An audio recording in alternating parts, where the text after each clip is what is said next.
ஸ்ரீவைகுண்டம் அரசு மருத்துவமனையில் 108 ஆம்புலன்ஸ் பணியாளர்கள் தங்கும் ஓய்வறையின் மேற்கூரை திடீரென பெயர்ந்து விழுந்ததால் பரபரப்பு ஏற்பட்டது.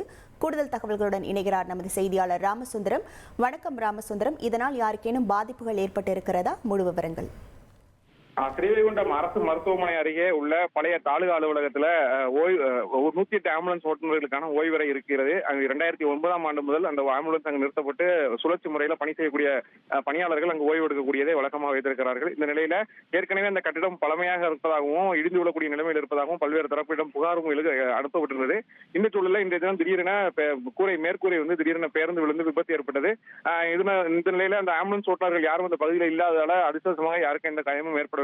இருந்த போதிலும் 108 ஆம்புலன்ஸ் நிறுத்தக்கூடிய அறையை சுற்றி கீறல்கள் மற்றும் இந்த மேற்கூரை இடிந்து விழுந்த சம்பவத்தால் லேசான பரபரப்பு ஏற்பட்டது. இதைத் தொடர்ந்து வருவாய்த்துறை அதிகாரிகளுக்கு தகவல் தெரிவிக்கப்பட்டு நேரடியாக அவர்களும் ஆய்வு மேற்கொண்டிருக்கிறார்கள்.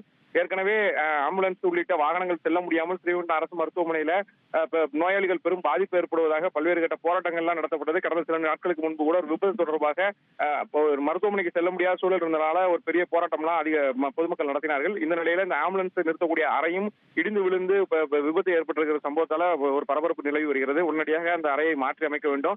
கூடுதலாக அந்த மருத்துவமனைக்கு சென்று வருவதற்கான பாதைகளை ஏற்படுத்தி தர வேண்டும் என பொதுமக்கள் தரப்பில் கோரிக்கை வைக்கப்பட்டிருக்கிறது. உங்கள் முழு விவரங்களுக்கு நன்றி ராமசுந்தரம். தந்தி டிவியை உங்கள் கேபிள் டிவி ஆபரேட்டரிடம் இலவசமாக கேட்டு பெறுங்கள். செய்திகளை உடனுக்குடன் தெரிந்து கொள்ள உடனே சப்ஸ்கிரைப் பண்ணுங்க.